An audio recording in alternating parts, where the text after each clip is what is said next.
If any of you were subscribed to my channel back around the time of around 2017, I did a series of videos called Thugs Everywhere. It was kind of a piggyback off of Professor Black's Truth white on white crime series, and I even acknowledged him for being the inspiration for why I created that series. And to be honest, if I had my original channel, that series would still be ongoing today. But the reason why I say that is because two reasons. One, this person looks like a person or someone that I talked about and probably threw in that category back when this event happened, in which I'm about to talk about. And two, if he wasn't, he definitely will be qualified for it. So this person's name is Jerry Drake Varnell, and he is from Oklahoma, and he was attempting to pull a Timothy McVeigh.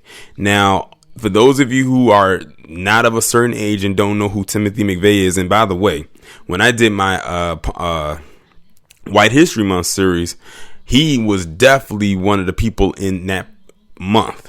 Timothy McVeigh was the one. He was they would call him the Oklahoma City Bomber. Way back in the early 90s. I want to say it was 1993. Don't quote me on that. I think it was around that time. And it was a very big deal. It was a domestic terrorist attack, even if they didn't want to call it that, but that's what it was.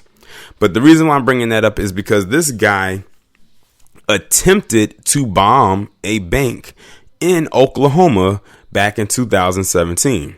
Well, this guy has just been sentenced to 25 years for that particular act. An Oklahoma man was sentenced Monday to 25 years in prison after being convicted of trying to blow up an Oklahoma City bank with a massive vehicle bomb. Now, doesn't that sound just like Timothy McVeigh? Because that's exactly how Timothy McVeigh did it. He had a vehicle bomb in which he drove into a building and it exploded with him in it. So he basically suicide by bombing, but with the attempt to kill other people, in which he did do. Jerry Drake Varnell, age 26 of Sire, was sentenced to federal court in Oklahoma City. When he is released from prison, he'll be under supervision for the rest of his life. Varnell was arrested in August 2017 after he tried to detonate what authorities said he believed was a half-ton, 450-kilogram bomb inside a Bank First in downtown Oklahoma City. The FBI had learned of Varnell's plan, and an undercover agent posed as someone who could help to construct the bomb, but instead provided inert materials. A federal complaint filed in 2017 said a confidential informant told the FBI that Varnell was upset with the government and wanted to blow up a building in a plot similar to the deadly 1995 bombing of the Oklahoma City Federal Building. What did I tell you? One thing I've always said on my channel, when it comes to people like him, they always draw inspiration from some of their worst. So when I first heard this story, because now it's all coming back to me, I said, this reminds me so much of Timothy McVeigh. Like, it played out the exact same, almost the same exact way, because he wasn't successful like he was. Between him and the Columbine, those are their two most inspirational drawbacks from, as far as who they want to mimic and who they want to copy and who they get inspiration from. Those two incidents right there, I think maybe Columbine a little bit more when you think of those school shootings, but they draw from Timothy. This guy drew from Timothy McVeigh. I tell you, they draw from some of their worst, but they also held up some of their worst as if they are these pillars of palm-colored society. Between him and the Columbine and George Zimmerman and Jeffrey Dahmer, I don't know, and a gang of others, I don't know who's worst. They're all bad, trust me, trust and believe. Varnell was convicted in February 2019. It's crazy. He was convicted last year, but he's just now being sentenced over a year later. Defense attorneys claim Varnell was entrapped, and his parents testified that he is a paranoid schizophrenic. And well, we see that didn't work for him because they tried to play that mental illness thing, and that did not work in his favor because he's still going to jail, even though he was found mentally competent. We are thankful he did not get a sentence of life in prison, which prosecutors had sought, defense attorney Vicky Behenna said Monday. And I think the only reason he did not get life is because he wasn't successful. Well, the thing is, if he was successful, he would be dead most likely, just like Timothy McVeigh, because the bomb was going to be in the car and he was driving the vehicle into the building in which it would have detonated on impact. So he would have been dead either way. He probably wishes that he was. Now, you want to know what's so funny? You have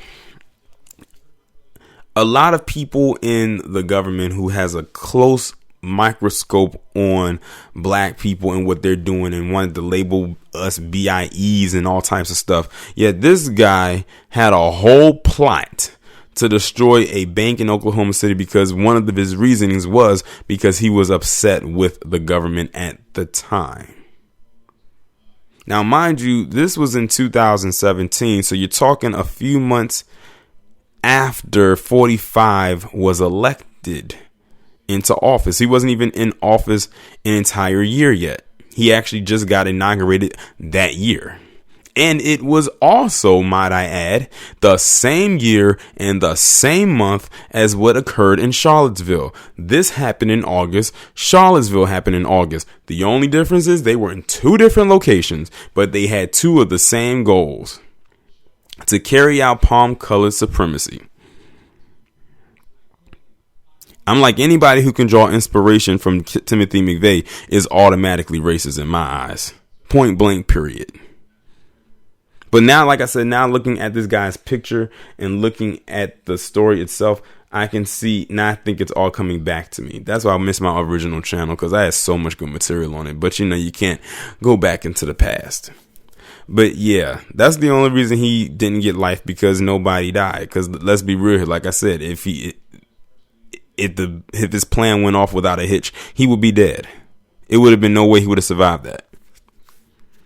So let's see, he's 26 now, so he'll be well into his 50s by the time he gets out, about mid to late 50s by the time he's out of jail. Unless something happens to him in which he does not make it out of jail, if you know what I mean. But y'all let me know what y'all think about this down in the comments. Like, share, subscribe. Make sure you follow me on Twitter if you haven't done so already. Have your notifications turned on, and I'll talk to you in the next one.